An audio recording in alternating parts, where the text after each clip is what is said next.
Hello everyone. Last lecture में हमने maximal ideal और प्राइम आइडियल की डेफिनेशन की थी। एक बार उसको थोड़ा सा रिकॉल कर लेते हैं, देन उस पे बेस्ड हम थ्योरम डिस्कस करेंगे। मैक्सिमल आइडियल क्या था कि कोई भी आइडियल है वो मैक्सिमल आइडियल कब बनता है कि अगर वो आइडियल रिंग में प्रॉपरली कंटेन्ड हो जाए और उसके और रिंग के बीच में कोई भी दूसरा आइडियल ना आए। प्राइम आइडियल क्या था कि अगर दो आइडियल या उसके एलिमेंट की प्रोडक्ट किसी में एस में जा रही है तो उनमें से या तो एक एस में बिलोंग करे या दूसरे एस में बिलोंग करे, कम से कम एक जाना चाहिए। तब इस पे बेस्ड थ्योरम है, an ideal of a ring of integer is maximal if and only if it is generated by some prime integer. कि कोई भी आइडल है रिंग ऑफ इंटीजर्स का, यानी कि जेड के कोई भी आइडल है वो मैक्सिमल कब होगा अगर वो किसी प्राइम से जनरेट होगा। ठीक है जी, if and if only condition है, तो दोनों साइड से प्रूव करना पड़ेगा। एक साइड लेके चलते हैं कि जेड ये है रिंग ऑफ इंटीजर है, एस हमने इसका कोई भी आइडल ले लिया, जेड जो है वो प्रिंसिपल आइडल रिंग है, ये हमें पता है। एस अगर जेड जो है वो प्रिंसिपल आइडल रिंग है तो उसका हर एक आइडल कैसा होगा, प्रिंसिपल आइडल होगा। तो एस कैसा हो जाएगा, प्रिंसिपल आइडल हो जाएगा। तो हम यहाँ पे अज्यूम करके चल रहे हैं कि वो किसी सिंगल एलिमेंट पी से जनरेट हो रहा है। ठीक है, तो जो आइडल जनरेटेड होगा वो पी और माइनस पी से अगर हम किसी से भी जनरेट करें वो सेम रहेगा। क्यों? क्योंकि हमारे पास किस टाइप से होता है जो जनरेटर बनता है, वो बनता है p m such that m belongs to z. अगर हम माइनस पी से करें then minus p m m belongs to z. अब आप इन दोनों सेट को जरा कंपेयर करके देखो, इनमें सेम एंट्रीज आएंगी क्योंकि इंटीजर के पास क्या है, पॉजिटिव और नेगेटिव दोनों है, तो एंट्रीज जो है ओवरऑल सेम ही बनेंगी। तो आप इसको वेरीफाई भी कर सकते हो नंबर डाल के। तो यहाँ से हमारे पास क्या है कि आइडल जो अगर हम पी या माइनस पी से जनरेट करें वो सेम आएंगे। तो एस जो है वो पी से जनरेट हो रहा है, हमने ले लिया कि वो पॉजिटिव इंटीजर है। ठीक है जी, क्योंकि अगर नेगेटिव भी होता तब भी कोई फर्क नहीं पड़ता, सेम ही आना था। अब पी हम लेके चल रहे हैं कि प्राइम है, एस डैश कोई भी आइडियल है सच दैट दिस, मतलब बेसिकली हम प्रूव क्या करेंगे कि प्राइम नंबर से जनरेट लेके चल रहे हैं और हम प्रूव कर देंगे कि वो मैक्सिमल है। ठीक है, प्राइम नंबर से जनरेट लेके चल रहे हैं। अब हमने क्या अज्यूम किया कि कोई दूसरा आइडल है जो आइडल और रिंग के बीच में आ रहा है। अब हमें प्रूव क्या करना है मैक्सिमल के लिए कि ये जो बीच वाला आइडल है अब ये या तो एस के इक्वल चला जाए या जेड के इक्वल चला जाए। ठीक है जी, अब जेड जो है वो प्रिंसिपल आइडल रिंग है, तो उसका जो अगर हम लेके चलें एस डैश, उसका हर एक आइडल प्रिंसिपल होगा, तो एस डैश भी प्रिंसिपल आइडल होगा, तो ये भी किसी सिंगल एलिमेंट से जनरेट होगा। तो हमने ले लिया कि ये क्यू से जनरेट है। ठीक है जी, और अभी हमारे पास क्या आया था कि जो एस है वो एस डैश में कंटेन है। ठीक है, जो हमने लिया, तो यानी कि P जनरेटेड क्यू जनरेटेड में कंटेन होगा क्योंकि S जो है वो P से जनरेटेड है, S डैश जो है वो Q से जनरेटेड है। तो P जो है वो बिलोंग करेगा जनरेटेड क्यू में, तो P कैसा होगा, क्यू M टाइप का होगा। तो यहाँ पे P को क्या ले लिया, क्यू N ले लिया for some integer N belongs to N, क्योंकि ये इस फॉर्म का जाएगा ना। अब P जो है वो प्राइम है, अब या तो ये N 1 रहा होगा या P रहा होगा, क्योंकि P के डिवाइजर क्या होता है, या तो 1 होता है या इट सेल्फ होता है। और ये की क्यू भी क्या रहेगा, 1 रहेगा या P रहेगा। अब Q को या तो P ले लेते हैं या फिर 1 से जनरेटेड ले लेते हैं। अब अगर Q जनरेटेड इक्वल चला गया P जनरेटेड के, तो क्या हो जाएगा S dash equal to S, because Q generated से क्या बन रहा था, S डैश बन रहा था, और P जनरेट से क्या बन रहा था, P किसको जनरेट कर रहा था, S को जनरेट कर रहा था। ठीक है जी, तो अगर ऐसा हुआ तो S dash equal to S हो जाएगा। और अगर 1 से जनरेट के इक्वल लेके चले तो 1 से क्या जनरेट होता है, कंप्लीट जेड जनरेट होता है, सेट ऑफ इंटीजर। ठीक है, जेड के पास 2 ही जनरेटर होते हैं, एक तो होता है 1, दूसरा होता है -1। तो 1 किसको जनरेट करेगा, जेड को जनरेट करेगा, तो S डैश किसके इक्वल चला जाएगा, S डैश जेड के इक्वल चला जाएगा। ठीक है, तो यहाँ से हमारे पास क्या आया कि S जो है वो या तो S डैश जो है वो या तो S के इक्वल होगा या जेड के इक्वल होगा। तो यहाँ से S क्या आ गया, मैक्सिमल आइडल, कि उसके और रिंग के बीच में कोई दूसरा आइडल नहीं आएगा, जो आएगा वो या तो उसी के इक्वल जाएगा या रिंग के इक्वल जाएगा। अब कन्वर्स पार्ट को प्रूव करते हैं, मैक्सिमल लेके चल रहे हैं, हमें शो करना है कि जिस P से जनरेट हो रहा है वो P प्राइम है। हमने ले लिया कि वो प्राइम नहीं है, प्राइम नहीं होगा तो कंपोजिट होगा, where a b not equal to 1। अब P ए बी के इक्वल है, तो जो P जनरेटेड सेट होगा वो A जनरेटेड में कंटेन होगा।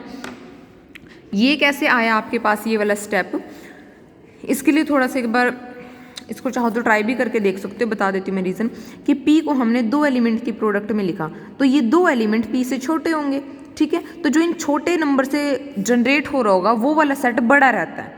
ठीक है। फॉर एग्जाम्पल आप 6 को लिख देते हो 2 इंटू 3, ठीक है, 6 2 इंटू 3 लिख देते हो, तो जो 6 जनरेटेड सेट होगा वो 2 वाले में भी कंटेन होगा और वो 3 वाले में भी कंटेन होगा, ठीक है। आप चाहो तो चेक कर सकते हो 6 से कैसा बनेगा, 6 12 18 इस टाइप का, और 2 से 2 4 6 8 ये वाला सेट बड़ा रहेगा और ये 6 वाले सारे एलिमेंट को कंटेन कर रहा होगा।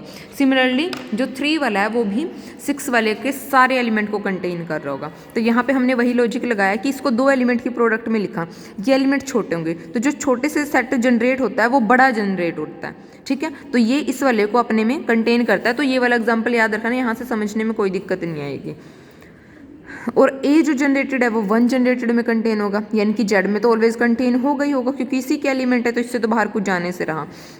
तो यानी कि पी से जो सेट जनरेट होगा वो कंटेन होगा जो ए से जनरेट होगा और कंटेन होंगे जेड में। Similarly hold for b. अब पी से क्या जनरेट हो रहा है, एस जनरेट हो रहा है, तो एस किस में कंटेन हो रहा है, जो ए से जनरेट हो रहा है और वो कंटेन होगा जेड में, ठीक है।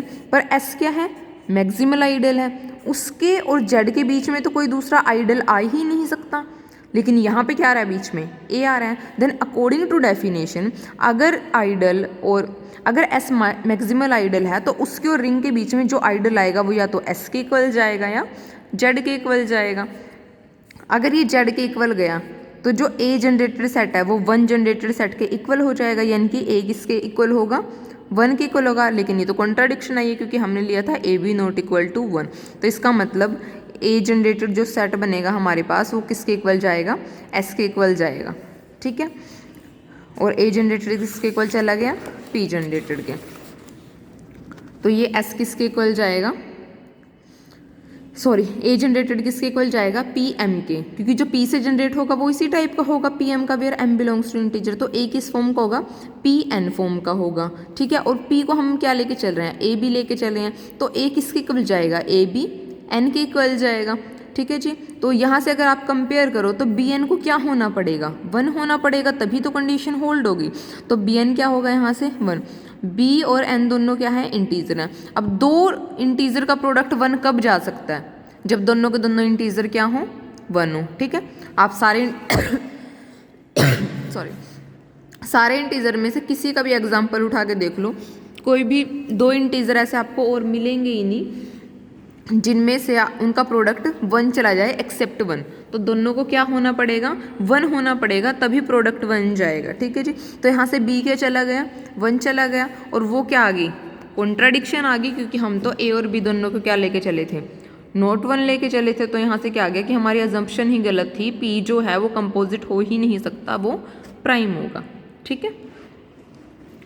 नेक्स्ट देखो डेफिनेशन, को मैक्सिमल आइडल, कि 2 आइडल हैं आपके पास एस एंड टी किसी रिंग के, वो को मैक्सिमल कब होंगे, जब एस प्लस टी क्या चला जाए, आर चला जाए। अब इस पे बेस थ्योरम है कि एस और टी कोई भी को मैक्सिमल आइडल हैं कम्यूटेटिव रिंग आर के विद यूनिटी, तो हमें प्रूव करना है कि जो एस टी है वो एस इंटरसेक्शन टी के इक्वल रहेगा।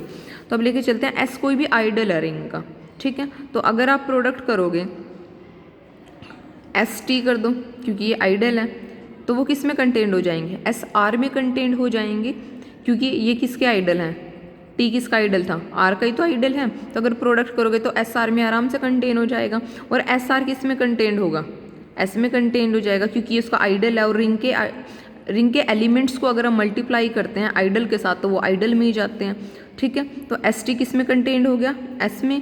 आप यहाँ से क्या बोल सकते हो सिमिलरली कि एस टी किस में कंटेंड हो जाएगा, टी में। अब एस टी एस में भी कंटेंड है, टी में भी कंटेंड है, तो उसकी इंटरसेक्शन में भी जाएगा, ठीक है। इक्वल प्रूव करना है तो एक साइड की कंटेनमेंट आ गई, दूसरे साइड की प्रूव करते हैं। तरीका क्या यूज़ करेंगे, इधर का एलिमेंट उठाएंगे इधर भेज देंगे तो इधर से कंटेनमेंट आ जाएगी। तो ए एलिमेंट लिया एस इंटरसेक्शन टी का। अब आर क्या है, एस प्लस टी, वो क्यों है, क्योंकि हमने कहा है एस टी कैसे हैं, कोमैक्सिमल, और कोमैक्सिमल कब होते हैं, जब उनका सम रिंग के इक्वल चला जाए। तो एस टी यहाँ पे कोमैक्सिमल है तो सम किसके इक्वल जाएगा, रिंग के। अब रिंग के पास यूनिटी होती है तो इसको यूनिटी यहाँ का एलिमेंट उठाया वो किस फॉर्म का होगा, एस प्लस टी फॉर्म का होगा for some s and t, ठीक है जी। अब यहाँ से क्या लो, ए से प्रोडक्ट कर दो दोनों साइड ए से प्रोडक्ट कर दो, तो क्या बनेगा, A equal to A S plus A T, ठीक है। अब इसको छोड़ दो, इसको बाद में यूज़ करेंगे, आगे एलिमेंट लेके चलते हैं। एस कोई लिया एस का, ए लिया टी का, तो एस ए और ए एस किस में जाएगा, एस टी में जाएगा क्योंकि आइडल है, ठीक है। और ए लिया एस का, दोबारा टी लिया टी का, तो ए टी किस में जाएगा, एस टी में जाएगा। तो इन दोनों का सम भी किस में चला जाएगा, एस टी में चला जाएगा। ए एस प्लस ए टी था क्या, ए था, तो यानी कि ए किस में चला गया, एस टी में चला गया।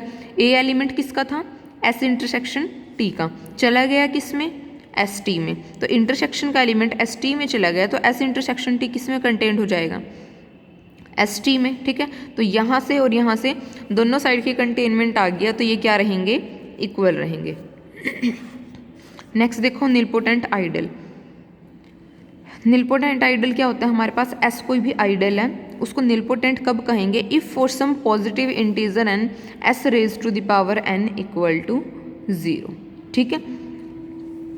किसको एन टाइम ऑपरेट करने पे क्या हो जाए, 0 से जनरेट हो, ठीक है, 0 जनरेटेड सेट के इक्वल चला जाए। तो यहाँ पे एलिमेंट की फॉर्म में दिया कि कोई भी एलिमेंट निलपोटेंट कब होता है, जब A raise to the power N क्या जाता है, 0 जाता है। सेम आपको नील आइडल बताया कि कोई भी आइडल है एस रिंग आर का, वो नील आइडल कब होगा, जब उसका हर एक एलिमेंट निलपोटेंट एलिमेंट हो जाए, यानी कि हर एक एलिमेंट की nth पावर करने पे कोई ऐसा पॉजिटिव इंटीजर n आए, अलग अलग भी हो सकता है हर एलिमेंट के लिए, जरूरी नहीं है कि एक फिक्स होगा कि हर एक एलिमेंट के लिए कोई ऐसा n एग्जिस्ट जरूर कर रहा हो जिसकी पावर करने पे वो क्या जाए, 0 चला जाए, तो वो आइडल क्या होगा, नील आइडल। तो दो हैं आपके पास, एक था ये निलपोटेंट आइडल कि n पावर करने पे 0 जनरेटेड सेट के इक्वल चला जाए, एक है नील आइडल, ठीक है जी। नेक्स्ट है आइडम्पोटेंट। आइडम्पोटेंट क्या होगा कि उसके स्क्वायर करने पे वही एलिमेंट मिले, ठीक है। जैसे 1 का स्क्वायर करो 1 मिलता है, 0 का स्क्वायर करो 0 मिलता है, तो ये कैसे होंगे आपके पास आइडम्पोटेंट। और 0 आपके पास हमेशा कैसी रहती है, निलपोटेंट, ठीक है, क्योंकि उसकी कितनी पावर कर लो वो क्या रहेगी, 0 रहेगी। इस पे बेस्ट 2 एग्जाम्पल करते हैं हम आज, बाकी वाले नेक्स्ट लेक्चर में करेंगे। आर कोई भी रिंग है, 2x2 matrix 6 over integer late, ये आपके पास सेट डिफाइन किया हो कि फर्स्ट कॉलम जो है वो आपके पास नॉन जीरो है, सेकंड कॉलम 0 है, ए भी इंटीजर है, तो एस जो है वो लेफ्ट आइडल होगा बट राइट आइडल नहीं होगा, ठीक है जी। तो अब यहाँ से क्या किया हमने, इसके 2 एलिमेंट उठाए, इस टाइप के होंगे, फर्स्ट कॉलम नॉन जीरो है, तो a माइनस बी किया, इसी फॉर्म का बन रहा है जिस फॉर्म का s था, ठीक है। एलिमेंट जैसा भी हो फॉर्म वही बननी चाहिए, इंटीजर ही आएगा ना, इन्होंने कहा कि ये वाली एंट्री इंटीजर रहनी चाहिए। अब इंटीजर का डिफरेंस करेंगे तो इंटीजर ही बचेगा, तो ये वाली एंट्री इंटीजर, दूसरे वाला कॉलम 0, तो a माइनस बी किस में चला गया, s में। तो s जो है वो सब ग्रुप बना रहा है। अब प्रोडक्ट चेक करते हैं, एक बार लेफ्ट साइड से करेंगे, एक बार राइट साइड से, जिस तरफ वाला s में बिलोंग कर गया तो वो वाला आइडल बनेगा, ठीक है जी। तो ये C मैट्रिक्स टाइप का ही लेंगे, R से लिया कोई भी आर्बिट्रेरी, तो C A किया, ठीक है, यानी कि लेफ्ट में प्रोडक्ट किया, तो प्रोडक्ट करने पे ये आया आपके पास। अब देखो सेम वही टाइप है कि फर्स्ट कॉलम नॉन ज़ीरो, ठीक है, सेकंड कॉलम 0, तो किस में बिलोंग करेगा, S में, और ये एंट्री किससे बिलोंग करेंगी, इंटीजर से, ठीक है। तो यहाँ से हमारे पास C A बिलोंग कर गया S से, तो ये क्या बन गया, लेफ्ट आइडल बन गया, ठीक है। अब क्या प्रूव करना है कि राइट आइडल नहीं है, तो उसके लिए एग्जाम्पल ही लेके चल लेते हैं। ये मैंने पहले बताया था कि नोट प्रूव करने के लिए एग्जाम्पल सफिशियंट है। तो ये हमने लिया S का एलिमेंट, ये लिया R का एलिमेंट। अब जब प्रोडक्ट किया तो आप देखो कैसा आ रहा है, 1 1 1 1, सारी एंट्री 1 आ रही है, लेकिन S में बिलोंग करने के लिए तो सेकंड कॉलम को 0 होना चाहिए था, तो लेकिन ऐसा नहीं हुआ, जबकि एक S का लेकर चले थे, एक R का लेकर चले थे, तो ये क्या बना आपके पास, नोट राइट आइडल, ठीक है जी। लेफ्ट बन गया, राइट नहीं बना। तो आज वाले में चलो इतना ही करते हैं, एक एग्जाम्पल तक बहुत था, सेकेंड से आगे कल वाले लेक्चर में डिस्कस करेंगे।